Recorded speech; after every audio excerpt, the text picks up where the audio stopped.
Hi guys, welcome back to Micro Chapter 8, Video 2. In the last video, we ended with saying, would firms raise their prices? And we said no. And in this one, we're going to say, would a perfectly competitive firm lower its prices? And the answer is still no. Why? Remember, at equilibrium right here, the company is selling everything. If they were to reduce their prices, all they will manage to do is reduce their revenue. If you're selling 1,000 units at $10 and these are all the units you have, but then for some reason you figure I might as well sell it for less, why would you do that? Like for instance, $9, wouldn't you take your revenues down significantly in that case from 100,000 down to 90,000? Why would you do that to yourself, right? So no, they don't. They're called price takers, which means they will charge the price that the equilibrium dictates to a great extent. And remember, there might be some flexibility in real life, but not like there would be in the case of the other three market structures. Now, in order to proceed, we need to make sure that we understand what marginal revenue is and what marginal cost is. Marginal revenue, MR, right up here, is the additional revenue from selling one more unit. This doesn't happen until the company literally sells a unit. Every time they sell one more unit, the marginal revenue adds to the total revenue. Now, what is marginal cost? Marginal cost is the additional cost of producing one more unit or stocking one more unit if a company, for instance, is into retail. And every time marginal cost goes up, total cost is going to increase. So selling and producing end. This is what these two actually mean. Now, how do they look like and what's happening when we begin to talk about profit maximization, profit minimizations? Again, I have videos where I construct these for you one at a time so you understand where they're coming from. I also assign them various units down here and various prices, and I walk you through it and I show you why. So please watch them. Those are the ones that, you know, you can just see my hands and go from there. In this one, we're just kind of looking at walking through the images and what they actually mean. So what is profit maximization? This is short-run profit maximization. Look, a company wants to maximize its profits. Every company. Why are they in business otherwise? Now, how they do it is basically saying, what is the most we can produce at the highest possible price? And that is dictated by the demand for their product. Here's that horizontal curve again. You see here's that perfectly elastic demand curve. The demand is also the price. We know that because this is the price up here, right? This is on the Y is the price. So this is the price. Let me see if I can. Right here is the price. But this is also the marginal revenue curve. And why is this the also? So basically these are two curves that are like overlapping. Because when you sell one unit, it's at $10. If you sell 2 units, it's still at $10. If you sell third unit, it's still at $10, etc., etc. You see that? So it's constantly $10, $10. So every time you sell it, and I'm assuming this is $10 just because the figure is kind of fun to work with, then the marginal revenue is also here. So these are two overlapping curves. This is how you should see them. That's why they converge and they make one. This is our average total cost. So what is the average total cost doing? The average total cost shows us that in the beginning, the firm has, too much in fixed cost. And then they begin to spread it down. And eventually, though, it all kind of starts to go back up. So it tends to look like a smile. And this is the marginal cost curve. The marginal cost curve looks like a Nike swoosh. Again, in the beginning, the first unit, kind of like, I'll give you an example. So they have produced now a burger in a lab. You probably read about it, where they took cells of cow cells and they reproduced them in a lab. And the idea is maybe in the future humans can eat all kinds of meat that tastes exactly like cows, but no cow was ever born and suffers for it and lives a bad life, so we get to eat it. Now it tastes so, people, they did a taste test and people couldn't tell the difference. It's just that people have to get used to the idea that this is a lab grown meat. It didn't actually come from a farm. Same concept with diamonds, right? There's like lab grown diamonds. There's still a diamond, but nature didn't make it. A lab made it.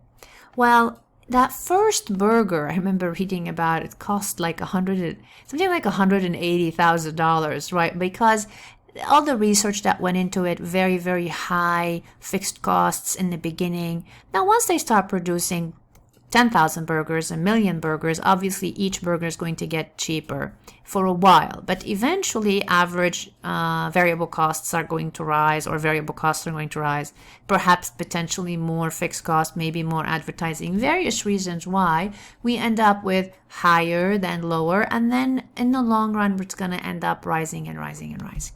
Okay, so is this company profit maximizing? Well, profit maximization means the price that you are charging needs to be higher than the average total cost. So actually, to answer your question in this one, this company is breaking even. Because you see right here, when you look at it, you see that the average variable cost equals, in this case, the, sorry, not the average variable, the average total cost equals, in this case, the price. And so this one is actually breaking even. But look at one where it's not. So this is a company here that's actually making a profit, and it's making a profit because I really, really don't want you to forget this bit, because the price exceeds the marginal, not marginal. Hold on. I need to erase.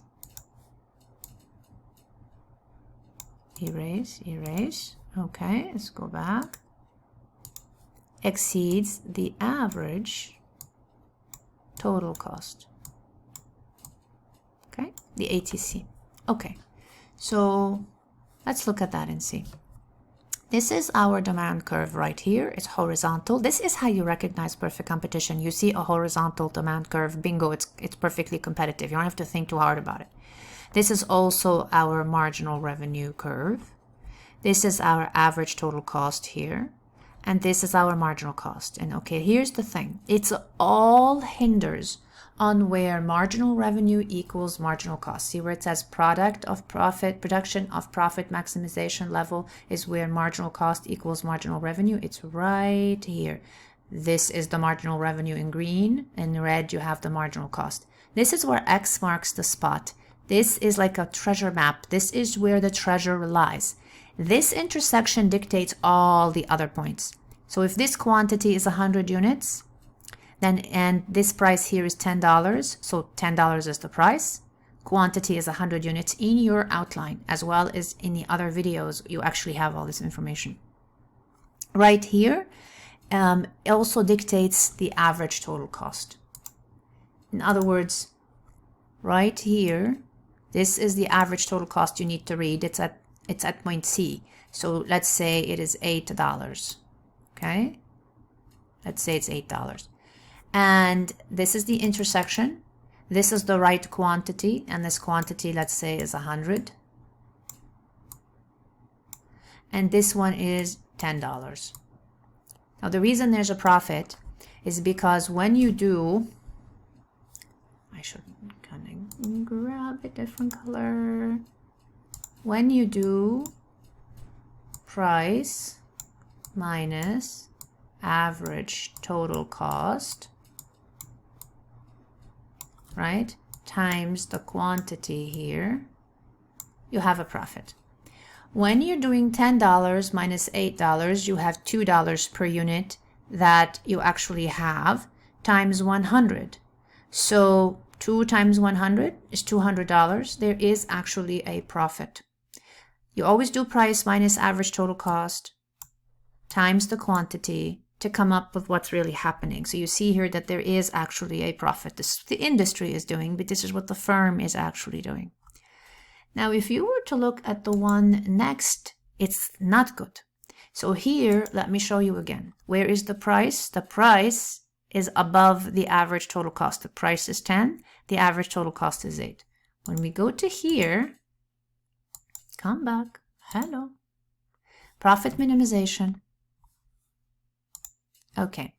The profit minimization, look at where the price is. Here's the price at 10, right? Here's the quantity down here at 100. Where is the average total cost? This is the problem. So the average total cost, let's say, is 11. What's the problem with this one? 10 minus 11 is a negative 1. You're losing $1 per unit. Times 100, this company is actually losing $100. So they're trying to minimize, this should say, okay, so this should say loss minimization. So what's happening here is the company wants the least possible loss. Now again, I have a video where I walk you through it and I basically say something like this. Like let's try it here a little bit, see what we can do with it. It's basically like this. If the company stops too short, let's say here, you see what's happening? The average total cost is higher. If you go past it, the average total cost is higher. So this is why this company realizes they can only cut back so much. Now what can help them, if we can erase these a little, what can help them is, for instance, this, either the price has to rise, for instance, like oil prices, let's say. And right now, imagine if the price of oil is less than the actual cost per barrel of oil, but the demand rises, and now you have, okay, not working.